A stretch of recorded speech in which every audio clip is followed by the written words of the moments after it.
आज हम पढ़ेंगे reduction of electric field by the polarisation of dielectric. मतलब अगर कोई कैपेसिटर है, मान ली इस तरह से कोई कैपेसिटर है, कैपेसिटर का ये प्लेट मान ली प्लस क्यू चार्ज है, इस पर माइनस क्यू चार्ज है, तो प्लस क्यू और माइनस क्यू के कारण एक इलेक्ट्रिक फील्ड पैदा होगा। उस इलेक्ट्रिक फील्ड को अगर हम ई नॉट से शो करें तो ई नॉट की जो डायरेक्शन होगी वो हमेशा किधर से किधर होती है, प्लस से माइनस की ओर। यानी इन प्लेटों के चार्ज के कारण जो इलेक्ट्रिक फील्ड की डायरेक्शन होगी वो प्लस क्यू वाले प्लेट से माइनस क्यू वाले प्लेट की ओर होगी। हमें ये देखना है कि अगर इसके अंदर हम कोई डाइलेक्ट्रिक सब्सटेंस इसमें अगर हम भर दें, पूरा फुल भर दें, तो भरने के कारण इलेक्ट्रिक फील्ड में क्या चेंज हो जाएगा। और इलेक्ट्रिक फील्ड अगर चेंज होगा तो पोटेंशियल डिफरेंस चेंज हो जाएगा। पोटेंशियल डिफरेंस जब चेंज होगा तो कैपेसिटेंस भी चेंज हो जाएगा।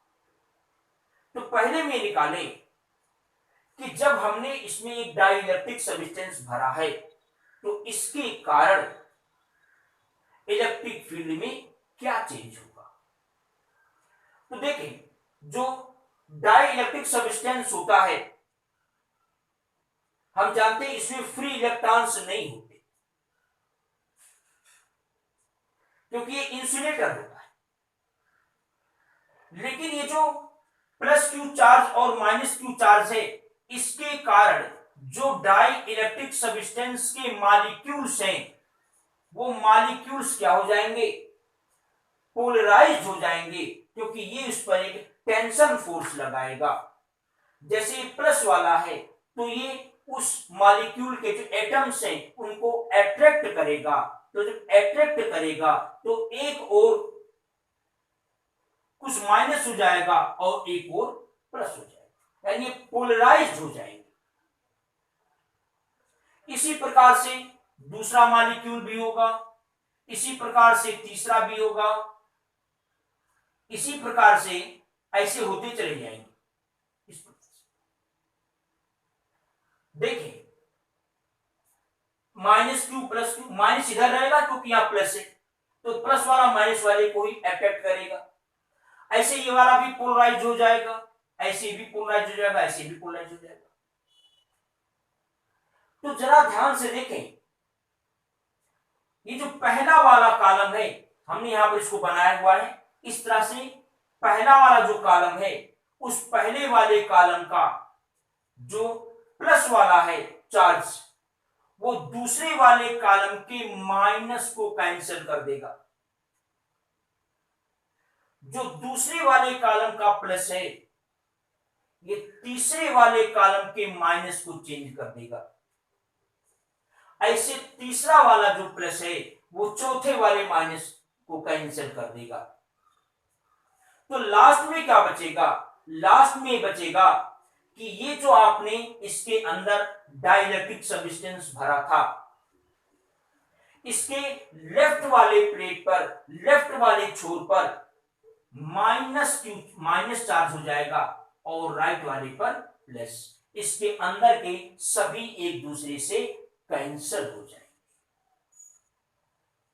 तो मान लीजिए फाइनली डाई इलेक्ट्रिक वाले का जो प्लस वाले प्लेट के सामने की जो लेयर है उस पर माइनस क्यू डैश चार्ज है और इस पर कितना है, प्लस क्यू डैश चार्ज है, प्लस क्यू डैश चार्ज। तो इस पर माइनस क्यू डैश चार्ज है, इस पर प्लस क्यू डैश चार्ज है, तो इसके कारण भी एक इलेक्ट्रिक फील्ड उत्पन्न हो जाएगा। हम जानते हैं कि इलेक्ट्रिक फील्ड की जो डायरेक्शन होती है वो ऑलवेज प्लस से माइनस क्यू होती है। तो इस पोलराइजेशन के कारण चूंकि ये प्लस क्यू डैश हो गया, ये माइनस क्यू डैश हो गया, तो एक इलेक्ट्रिक फील्ड पैदा हो जाएगी। किधर से किधर पैदा हो जाएगी भाई? Minus Q plus Q dash से माइनस क्यू डैश की। मान ले इसको हम ई डैश से शो कर रहे हैं, इस इलेक्ट्रिक फील्ड को ई डैश से शो कर रहे हैं। तो ये जो एक्सटर्नल इलेक्ट्रिक फील्ड है इसकी डायरेक्शन तो इस डायरेक्शन प्लस क्यू से माइनस क्यू क्यूब थी, और ये जो ई डैश है इसकी डायरेक्शन प्लस क्यू डैश से माइनस क्यू डैश क्यूब होगी। यानी ई नॉट व ई डैश एक दूसरे के अपोजिट होंगे। ये जो ई नॉट है यानी एक्सटर्नल इलेक्ट्रिक फील्ड और ई डैश इंटरनल इलेक्ट्रिक फील्ड एक दूसरे के अपोजिट हैं। तो जो रिजल्टेंट इलेक्ट्रिक फील्ड होगा ई, वो क्या हो जाएगा? E naught minus E dash, E naught minus E dash. यानी जो रिजल्टेंट इलेक्ट्रिक फील्ड होगा वो पहले ई नॉट था, अब ई नॉट माइनस ई डैश हो गया, यानी रिड्यूस हो गया। इसका मतलब है कि हम जब किसी कैपेसिटर के बीच में डाइलेक्ट्रिक सब्सटेंस भरेंगे तो इलेक्ट्रिक फील्ड डिक्रीज हो जाएगा। इलेक्ट्रिक फील्ड अगर डिक्रीज होगा तो हम जानते हैं इलेक्ट्रिक फील्ड और पोटेंशियल डिफरेंस में एक दूसरे के डायरेक्टली प्रोपोर्शनल होते हैं।